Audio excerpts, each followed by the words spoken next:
Warning, the following 30-minute pre-recorded podcast contains a guy giving his own personal opinions going on in sports, entertainment, and other things happening in the world, but no politics. Also, he will try his best not to swear, but then again, he might let out a swear or two loose because that's how people talk sometimes. So, if you do not want to hear him babble and possibly swear for about 30 minutes, you may click out at this time. And if you have not clicked off, enjoy the podcast. 10, 9, 8, 7, 6, 5, 4, 3, 2, 1. It's showtime.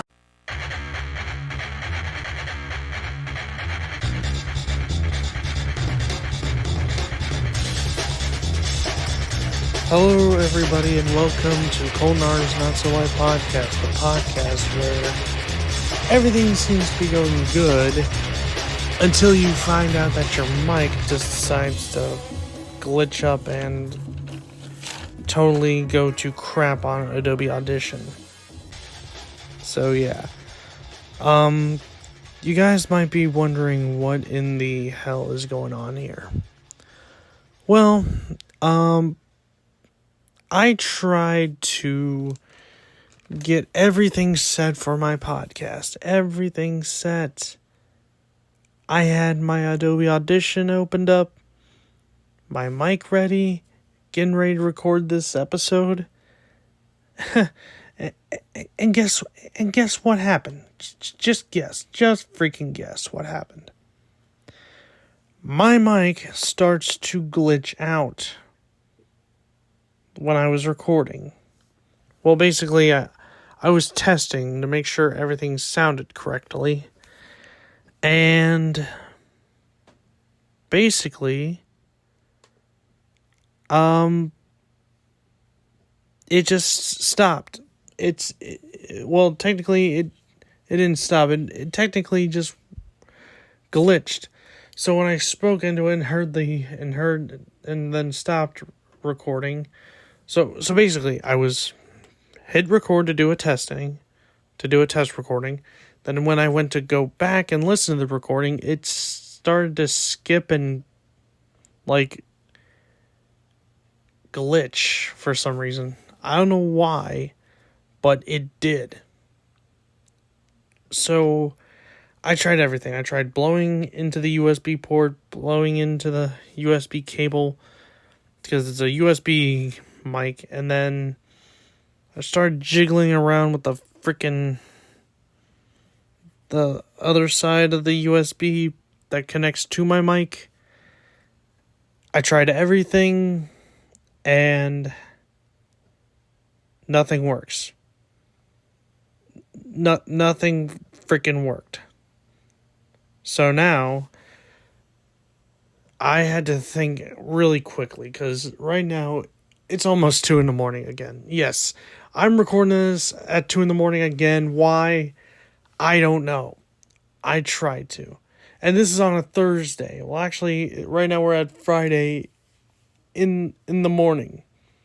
And I'm just recording this now because I didn't get an opportunity to record during the week and also edit. So now I have to record this, and now I have to take this recording, airdrop it to my laptop, and basically get everything edited and basically exported and then uploaded to this channel all by 10 in the morning.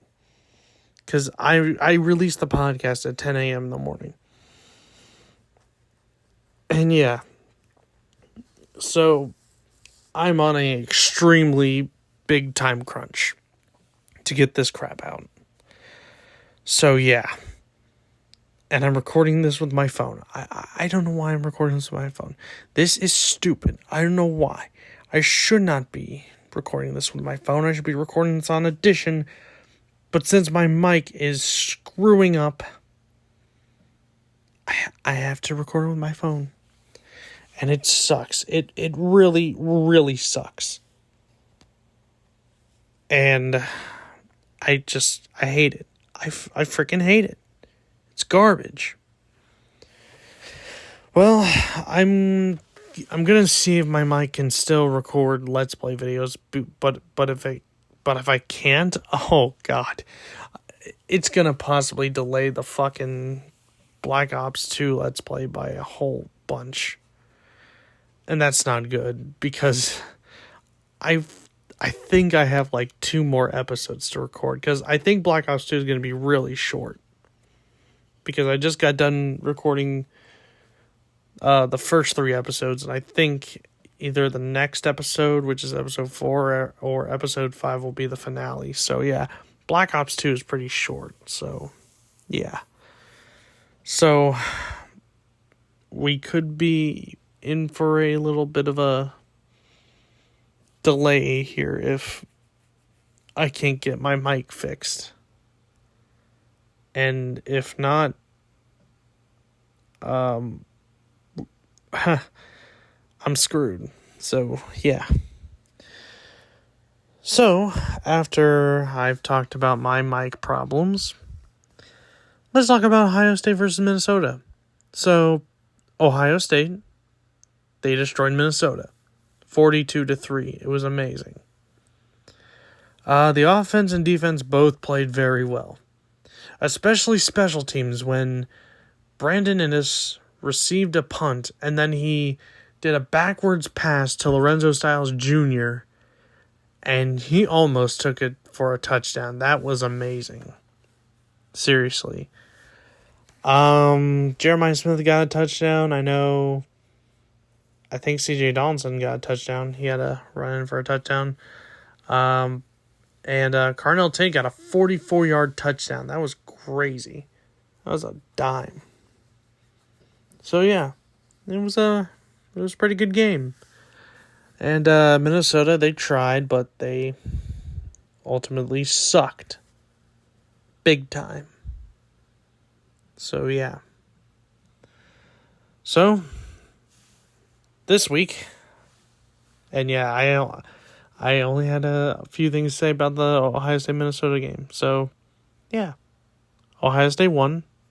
We did great, both on offense and defense. Everybody did their job, so it's time to move on. So, yeah, time to move on to this week. We play Illinois this week, and it's the battle for the Illabuck Trophy. Yes, the Illabuck Trophy. Originally, it was an actual real-life snapping turtle that was like 2 feet in diameter. And it was a big turtle. And unfortunately, Illinois, when they had the Illabuck, it passed away. And Ohio State, that year, after the turtle died, basically took revenge and beat Illinois. And basically won the Illabuck. That was the trophy. The wooden replica of the Illabuck. That trophy. So yeah. And ever since then, we've been playing for the Illabuck Trophy multiple times. And it's great. It is really, really great. And, yeah. Also, little fun facts about this rivalry. The first meeting between Ohio State and Illinois ended in a 0-0 tie in 1902. Yeah, 0-0 tie in 1902. Crazy. But Ohio State does lead the series 69-30-4, which that means it's 69 wins, 30 losses, 4 ties. So yeah. And I did include the win from 2010, even though that one's vacated. I don't give a crap. It should be reinstated, so deal with it. And the last time Illinois and Ohio State met was in 2017 when Ohio State beat them 52-14. And that win in 2017 ultimately claimed our spot in the Big Ten title game. And we beat Michigan that year, won the Big Ten that year, and won the Cotton Bowl that year. So yeah, pretty cool year in 2017. Yeah.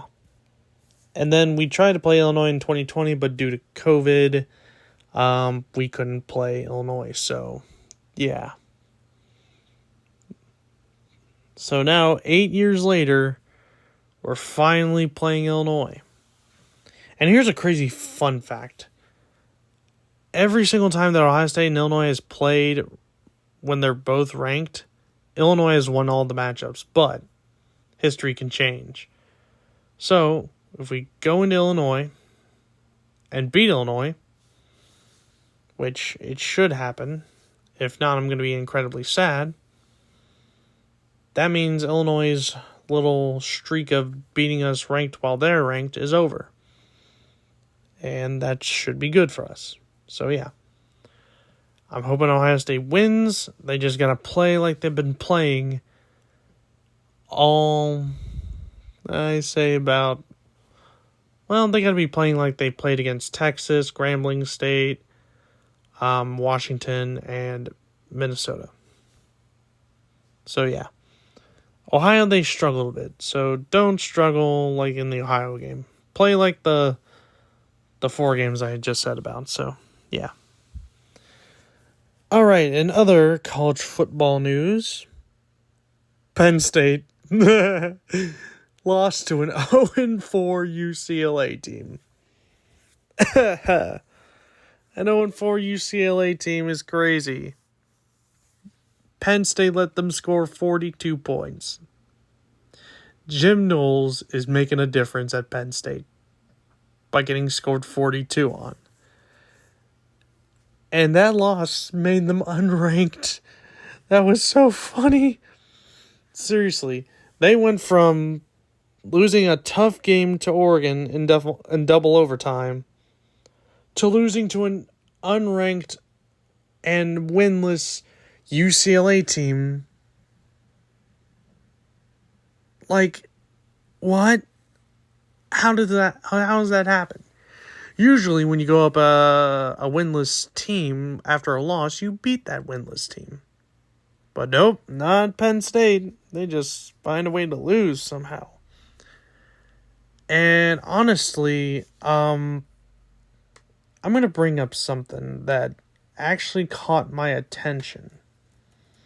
It was a thing said about James Franklin and his tenure at Penn State, because it reminded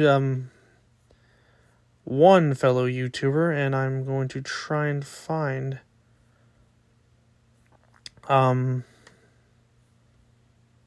his channel so he gets credit, because it was a very good, comparison. It was the YouTuber,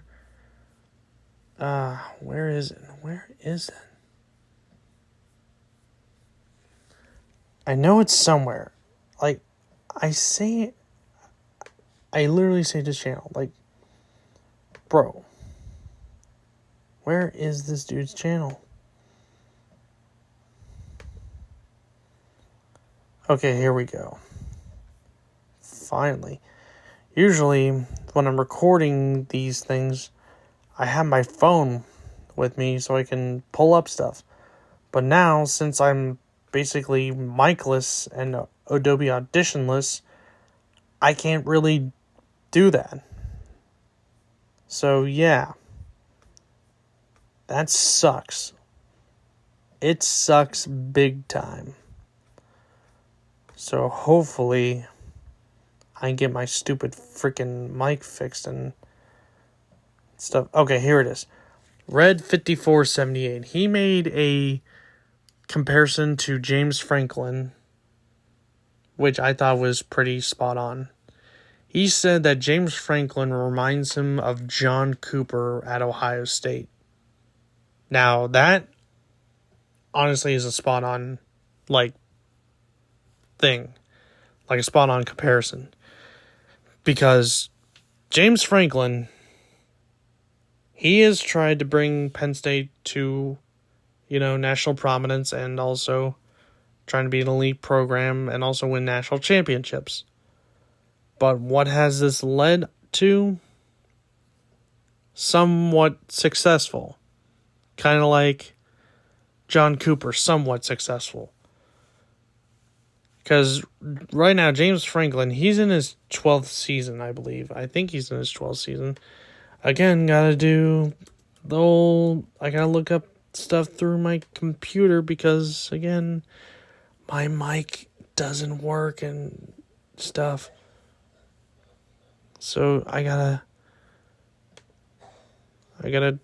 do this. Okay, so yeah. James Franklin is in his 12th season. John Cooper has spent 13 seasons as Ohio State's head coach. Now, during Franklin's 12 years, he has won only one Big Ten title. He's won one Rose Bowl. He has won the Pinstripe Bowl for Penn State, the Fiesta Bowl, well, actually 2 Fiesta Bowls now, a Con Bowl win, and yeah, that's basically it. It's only 5 bowl wins, 1 Big Ten title, multiple losses to rivals like Ohio State, Michigan State, and Michigan. And, and also, he's won some rivalry games against other rivals like Maryland, Pittsburgh, Syracuse, and West Virginia, but honestly,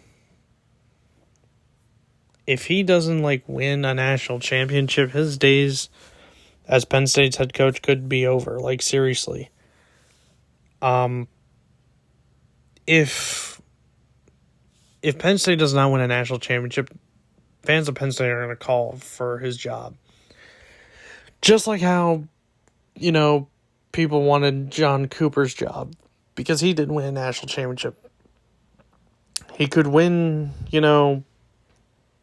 couple conference championships here and there and a couple of bowl games here and there, but ultimately the fans want national titles instead of these bowl wins and other things like big wins over,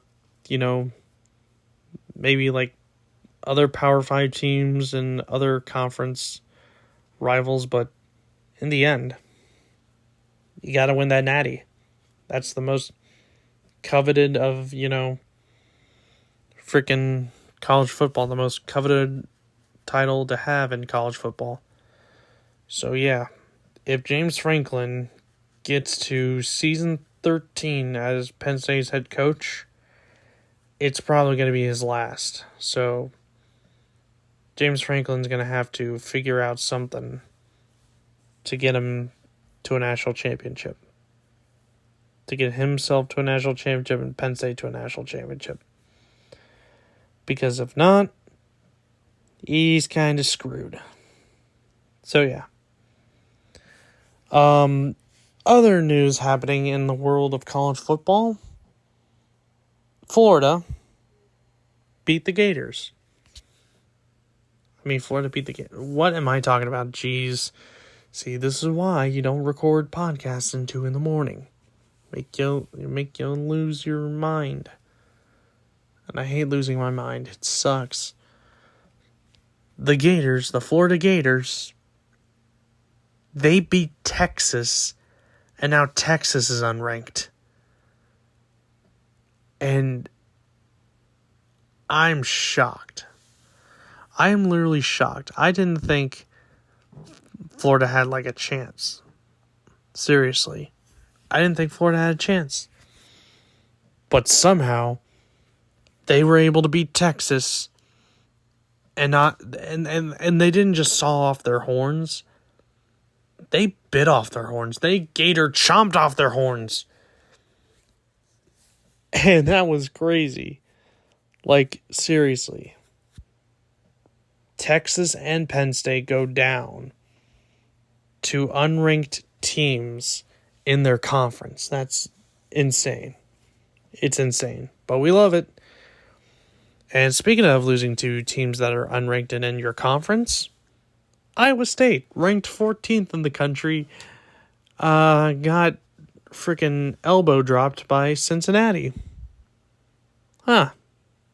Didn't think Cincinnati would be able to upset Iowa State. But hey, they did it. Good job, Cincinnati. You're still not an elite Power 4 program still. Even though you're in the Big 12 now, you're still not an elite Power 4, according to me.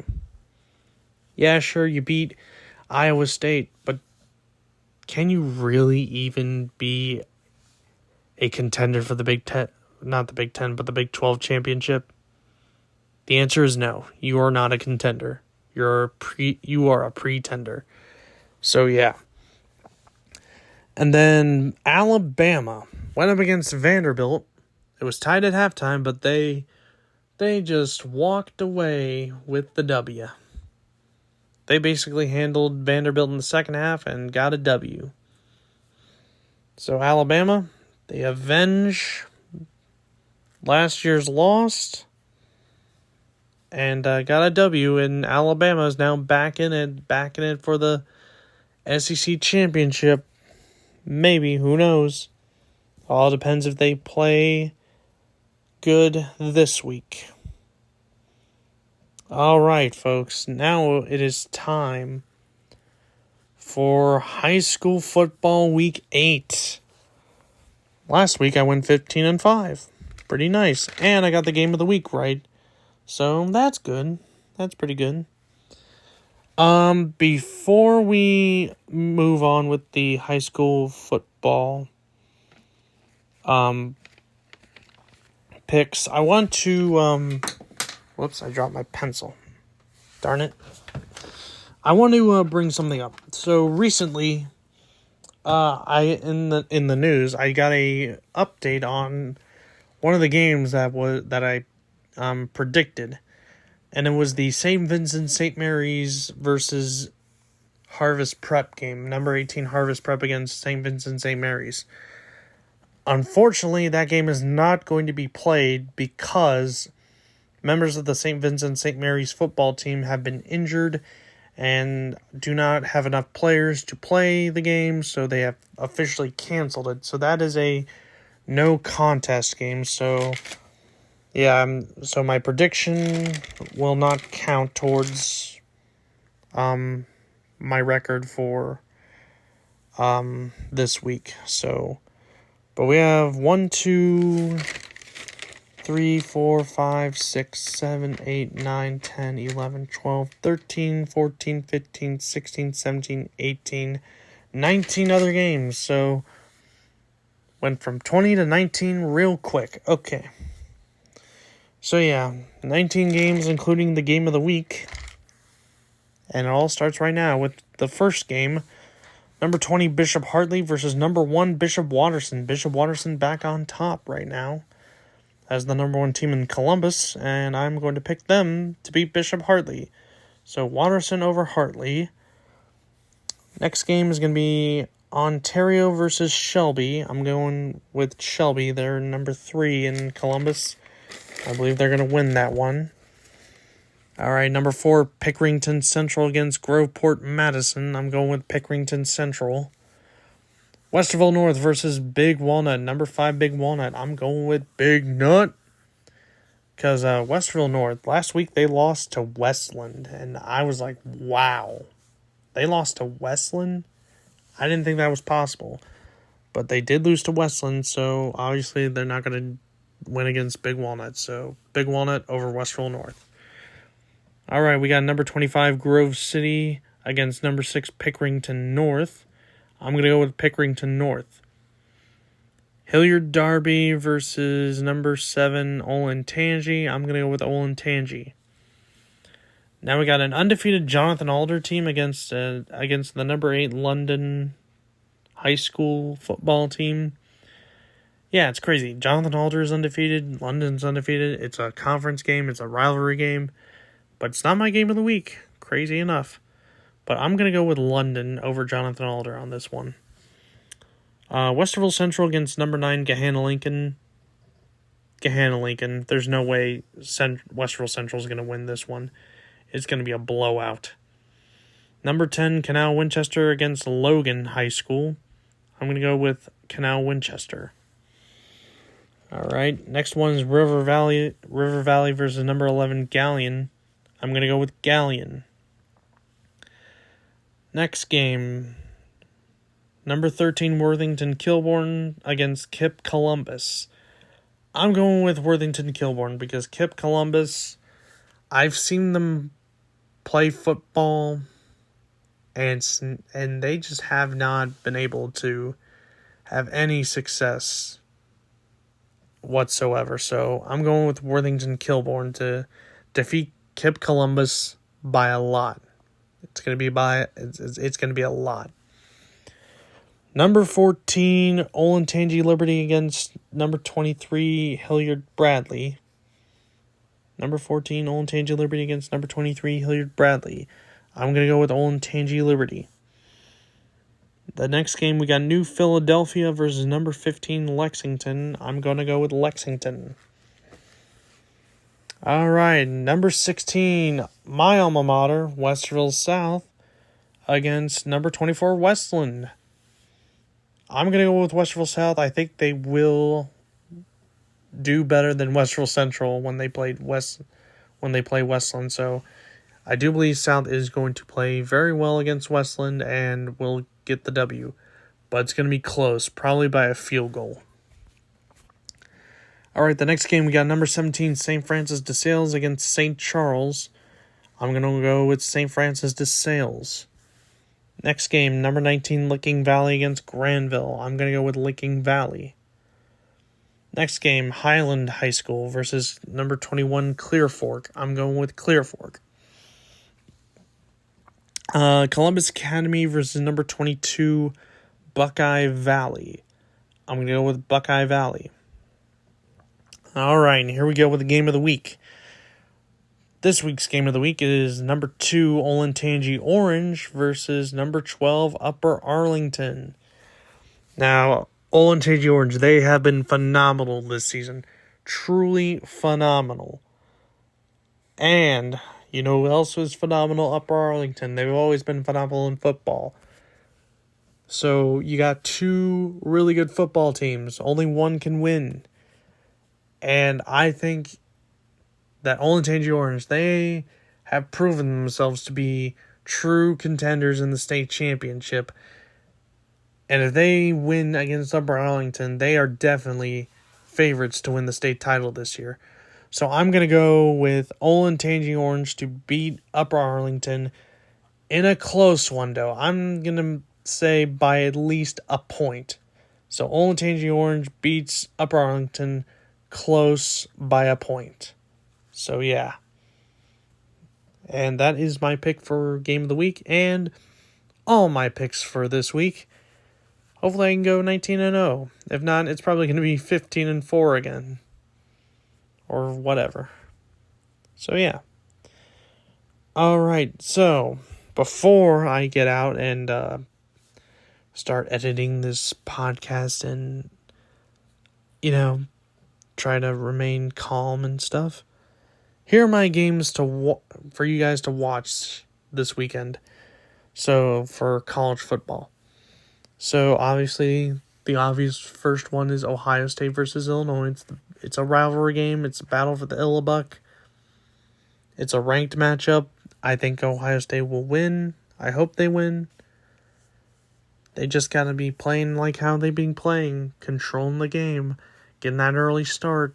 And, just taking care of business. The next game is Oklahoma versus Texas in the Red River Shootout. There's no way Texas is going to win. Arch Manning is going to fold up like an omelet. Fold up like an omelet. I think that's the quote. Fold up like an omelet. So yeah. I hope I got that quote right. So yeah. Folded up like an omelet. So, yeah, Oklahoma's going to win the Red River Shootout. No doubt. Indiana versus Oregon. Wouldn't it be just funny if Indiana beat Oregon? Like, seriously, that would be one of the biggest upsets in college football history. Well, second greatest upset. Because the first greatest was Appalachian State over that team up north in 2007. That was great. Alabama versus Missouri. That's going to be a big one because you got a ranked Missouri team against Alabama, who's also ranked. And Missouri, with that win, could further their case to being an SEC champion and possibly a playoff contender. So, yeah. And then finally, you got the Cheaters against USC. The Cheaters being that team up north. I hope the Trojans beat those Cheaters because it's in the Coliseum. USC's doing good right now this season. If Lincoln Riley does not beat Michigan, he should be fired. Because if that dude loses twice in a row to Michigan, he should be fired. Lincoln Riley should be fired from USC if he loses to Michigan. Plain and simple. So, yeah. All right, folks. Well, that's going to be it for this podcast. Thank you all for listening and tuning in to see what I had to say today. I am pretty still pissed about my freaking mic, but hopefully I can fix it. If you enjoyed this podcast, please hit a like on it. Subscribe if you're new to this channel. Check out my other videos I've uploaded to my channel. And also check out my other episodes of my podcast and see how they're all good because I have a mic. And I'm not doing this on my phone. So yeah, crazy how this 9th episode I have to do this on my phone. I'm pretty upset. So yeah. And yeah, I think that's it. So again, thank you all for listening and tuning in, and I will see y'all next time with another great episode of this podcast, which is next week, and hopefully I don't crunch as hard, like crunching at the last minute. So yeah, hopefully. And so with that, I will see you guys later. Bye-bye.